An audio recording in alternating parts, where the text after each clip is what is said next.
Welcome back to the Purpose and Profit Club podcast. I'm thrilled to share today's episode. It really does couple nicely with last week's episode. So make sure if you haven't already listened to Inner Grit, to go back and listen to that episode first, because this is the other half of that training. And everything that we're talking about in this mini series really centers around my lived experience as a lifelong entrepreneur, working with other entrepreneurs and other nonprofit founders, leaders, social impact superstars, and noticing the difference between the ones that stall out, the ones that sputter, the ones that burn out, and the leaders and founders that have created growth for their mission that is like beyond their wildest dreams, that have that both inner purpose and fulfillment and outer impact that they are dreaming of.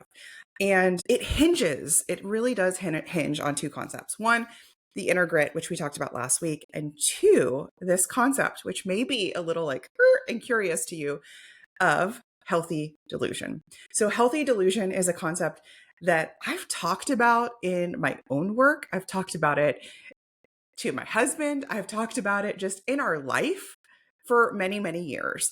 And I started dipping my toe, talking about it with clients, in the past several years about this, because it's kind of a deeper level of this work about what it looks like to actually cultivate a mindset of healthy delusion and why I actually think it's so, so important. So we're going to talk about the belief before proof today.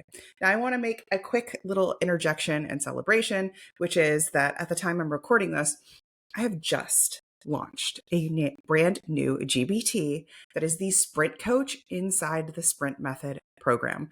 So we have now access to my brain, my concepts, my tools 24/7 to help you create higher converting campaigns, to create a better conversion copy for your fundraising pages. And I'm just so thrilled about this new GPT that we're having our students use so that they can actually, instead of going through this back and forth process, instead of hitting that, I know that wall that so many of us hit when you're trying to write stories, when you're trying to write your fundraising campaigns, and you're like, I don't know what to call it. I don't know. I'm out of ideas. I don't know, what to say. I feel like I've said it all. Working with a sprint coach now is so cool. I was testing it out with some client case studies, and it came back and it was spot on with the type of coaching that we give our clients in the sprint method. So if you're curious about that, just DM me Sprint and I will send you information about that program.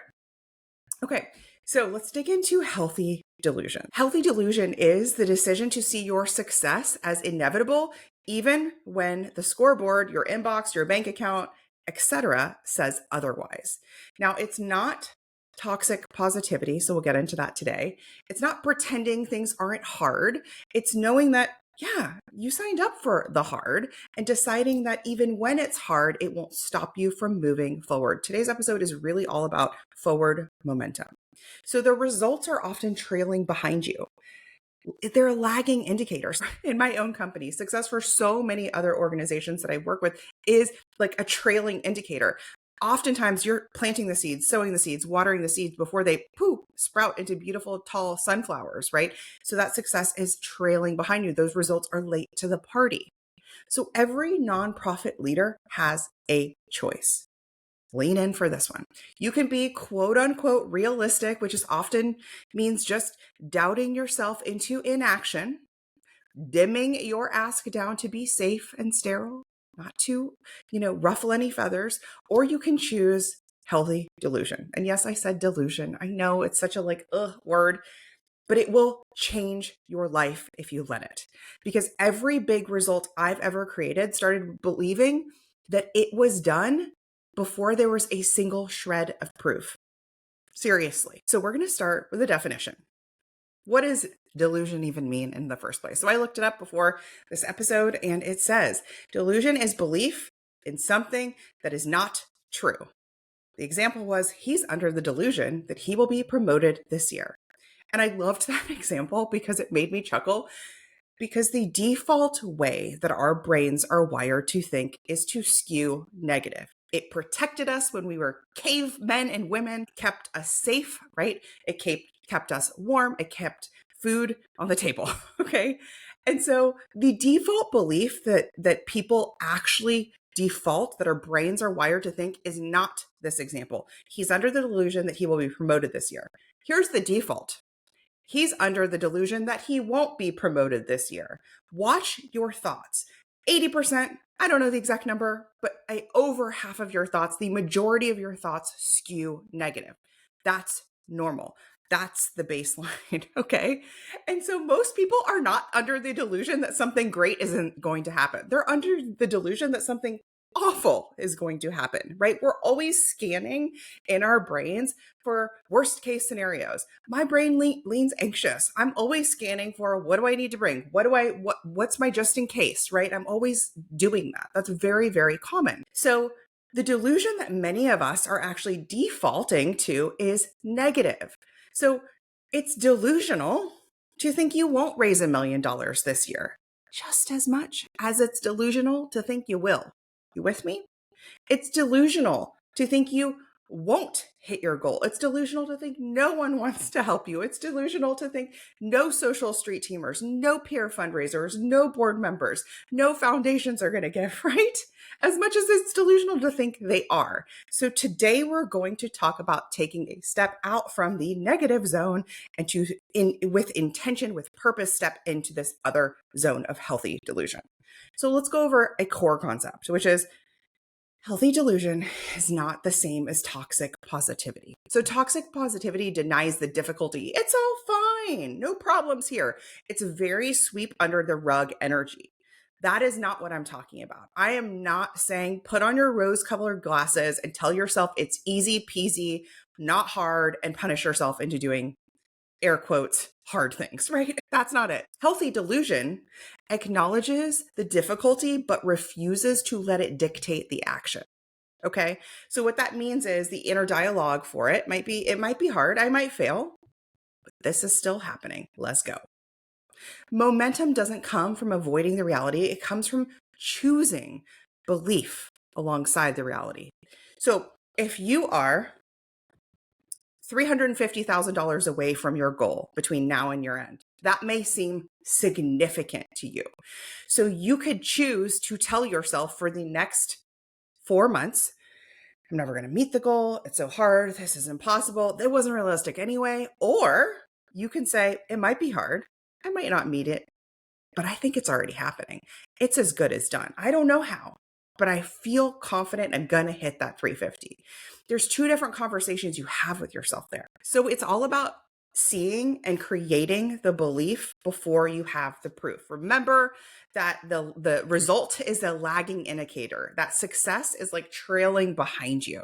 So healthy delusion is acting as if the outcome is inevitable, even when you don't know how it will happen. You don't know if that donor who gave $10,000 this year is going to say yes to your ask for $42,000 this year. You don't know. You don't know if those 10 peer fundraisers that just signed up to elevate your next fundraiser are each going to raise $1,000 each. You don't know yet. You may as well set it up as if they are. With me? It is manifestation with muscle. You still do the work. So it's not about journaling your way into your success, right? You still have to do the work. You still have to take the action, but you start from certainty instead of hesitation. And that certainty ends up being very, very magnetic to a couple of core audiences. It's magnetic to funders, individual donors, sponsors. It's magnetic to peer fundraisers. It's magnetic to social street teamers. That confidence is super magnetic to your board members. Okay. Founders and leaders in every industry launch with more vision than proof. The ones who last keep their belief alive through the setbacks. So when I think about Silicon Valley founders, those startups who go from zero to their first seed round, their second seed round, they become $1 billion company. Those people have the highest level of healthy delusion I've ever seen. And you can just take a fraction of that and create so much more success than you're creating now. You don't have to have that level of healthy delusion. You know the level I'm talking about, right? You could just take a sprinkling of that and your results would change. And I want to share with you some examples of what this might look like what it looks like to be kind of your default with where we are, most people are, and what it looks like to cultivate this mindset or purpose. So I want you to imagine you've been dealing with a chronic health issue.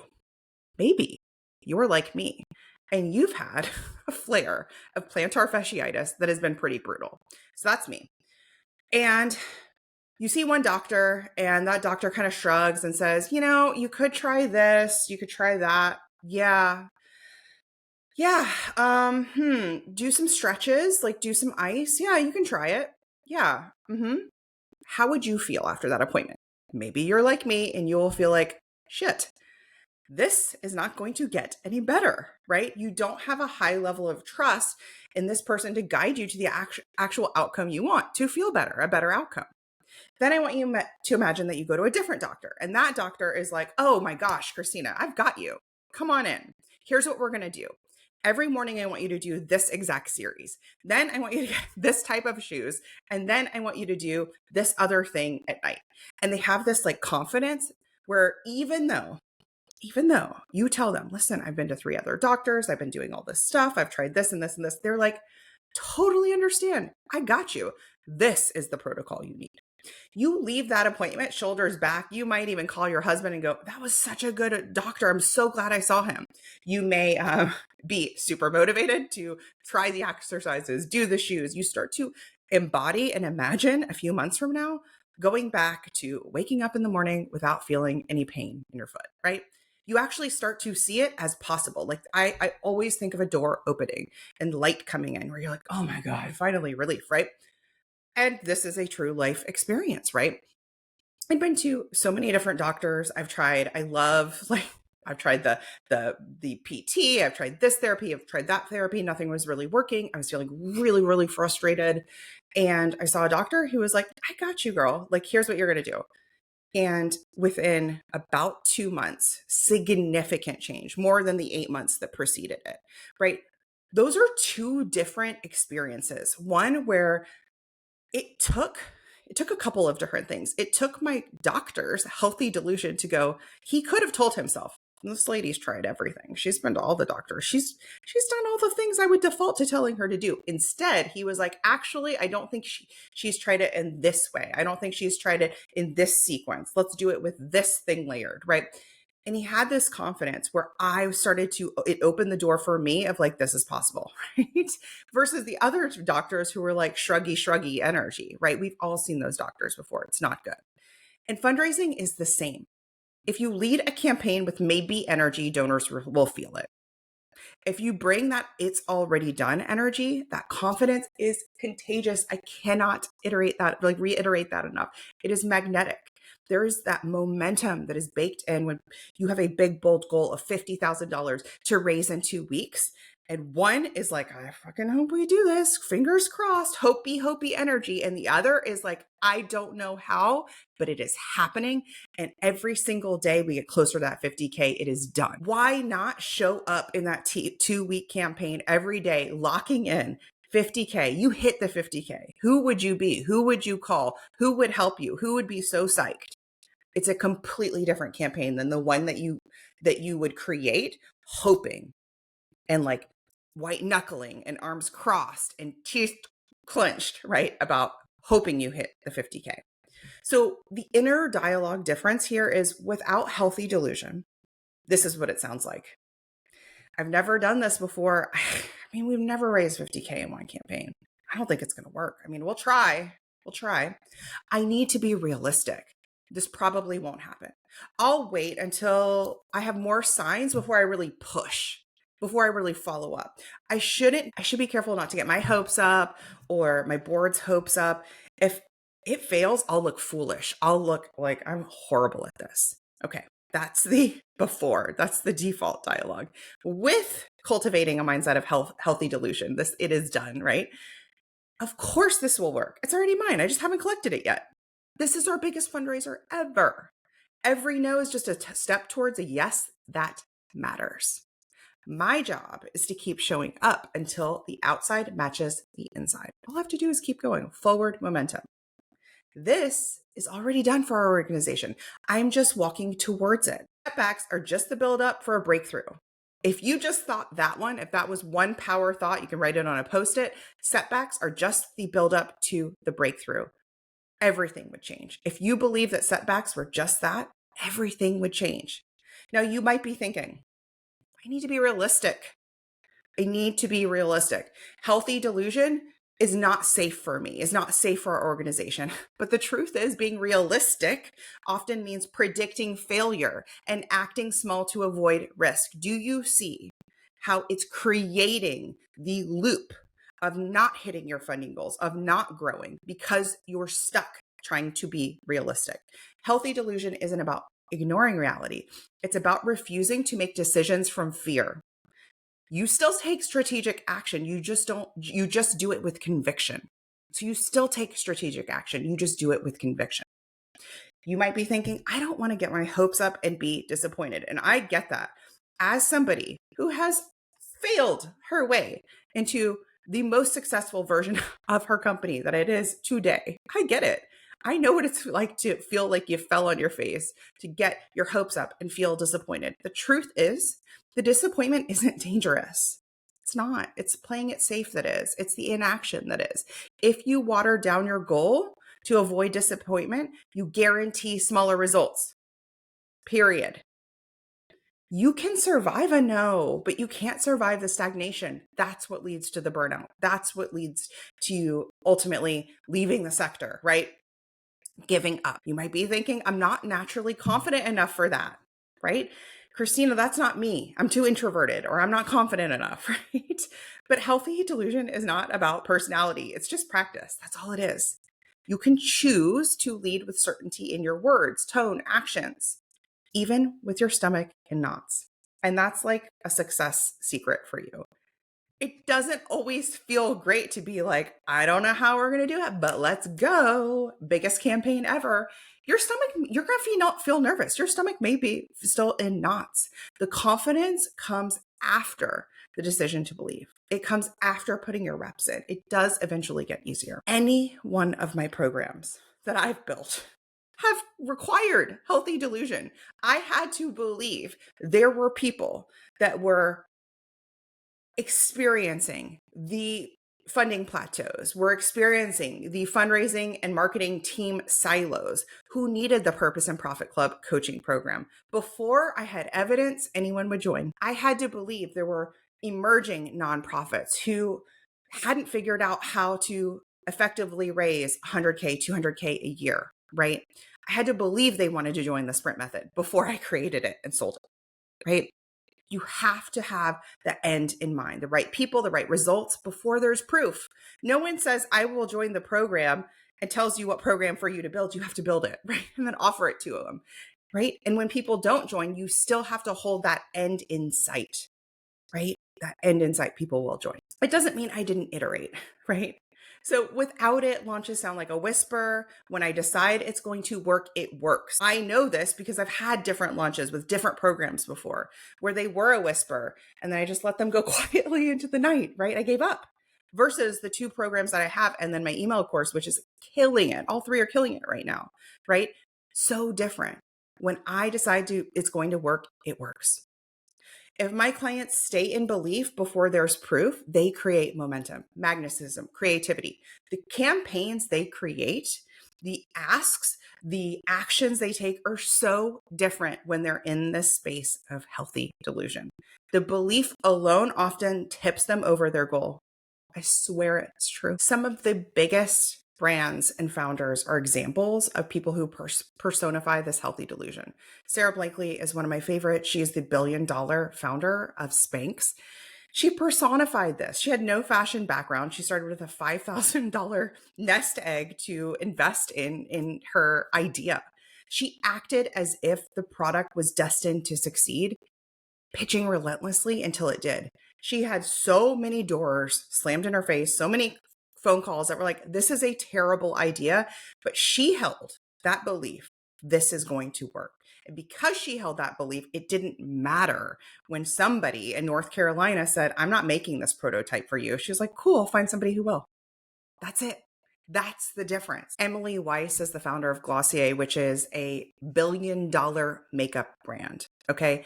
She betted on community first minimalist beauty when the market was dominated and already saturated by heavy corporate cosmetic brands. She was like, there's room for us. Here's how we're different. Whitney Wolfe Herd, the founder of Bumble, built a women first dating app in a male dominated tech space. Think about how many, I'm picturing her elbowing her way through this space, reshaping the way that online dating worked.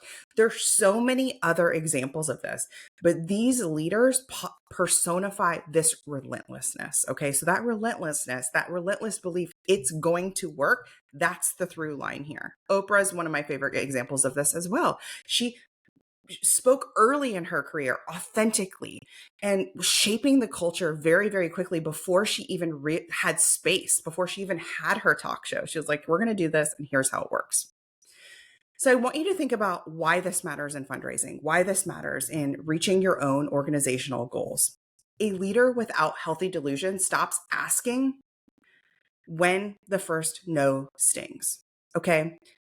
When that no stings, it doesn't end up making you give up, right? When you hear the no, when you hear the when you send the email you thought was going to be the one and it doesn't result in an influx of donations, you keep going. You ask, you evaluate, you iterate, you improve when you have this healthy delusion. A leader with healthy delusion keeps making invitations because the belief is baked in. The funding is out there and we're going to get it. That's the thought, right? Your donors feel the energy, that confidence is magnetic. Now, I spent a lot of time today talking about mindset, right? And this is why mindset isn't a nice to have. Cultivating this growth mindset, cultivating this mindset that actually helps you get towards your goals faster is essential. It's why in my programs, the Purpose and Profit Club and the Sprint Method, we don't just hand you campaign strategy. We don't just hand you a couple of templates and say, go raise some money. We coach you into the mindset that makes those campaigns work and work faster. If you're not actively practicing this mindset, this growth mindset, you'll talk yourself out of bold moves. You'll talk yourself out of brave asks before the magic even happens. Period, full stop. And then that is exactly what I talked about in the beginning of this episode. That's the difference. That's the difference between the leaders where I'm like, I see them sputter out. I see them stall. I see them get in their own way. That's all that's keeping them from their success versus the ones who are like, let's go. You don't need to know the how. You just need to hold the hell yes. You with me? Healthy delusion is what keeps you moving even when the results are late to the party. And I want to offer anything big that you are working towards, the results are always late to the party. It is the biggest metaphor I can give you is gardening, and you're gardening with seeds. Okay. And so those seeds don't sprout up overnight, right? And how many times have you planted seeds and suddenly there's a patch that sprouts up in one area and a patch that doesn't, right? You have to maintain that we are planting seeds. We are believing even before those little sprouts come up. Being realistic is the fastest way to shrink your potential. So let's just steal a little healthy delusion from people that you admire. You can steal them from some of the examples I shared today. You can steal them from people who you start to see it in, who are forces of nature. They have it. That's all it is. It's that inner dialogue. They are not listening to the default and they're creating and thinking thoughts with purpose and on purpose, because every big breakthrough once was just somebody's delusional hunch, right? The iPhone was healthy delusion. The telephone was healthy delusion. A light bulb was healthy delusion, because previous to all of those inventions, I'm sure there were rooms and rooms and droves of people saying, you can't, impossible, won't work, people don't want it, right? Whatever the objections were. So if your belief is weak or wavering, your results will be too. Decide now. You can be realistic and stay where you are, or you can be delusional enough to believe in something bigger and disciplined enough to chase it, to move towards it until it's real. That's healthy delusion. And it feels a lot better, by the way. The process feels a lot better than the negative naysayer, Debbie Downer default. Okay. I hope this was helpful for you. I hope you got something out of it. And I know this was deep on mindset. So I'd love to hear from you. If this was resonant, send me a message. Come hang out with me on LinkedIn or Instagram and let me know that you listened to this episode and maybe where you're shifting into some healthy delusion. I'll see you next time.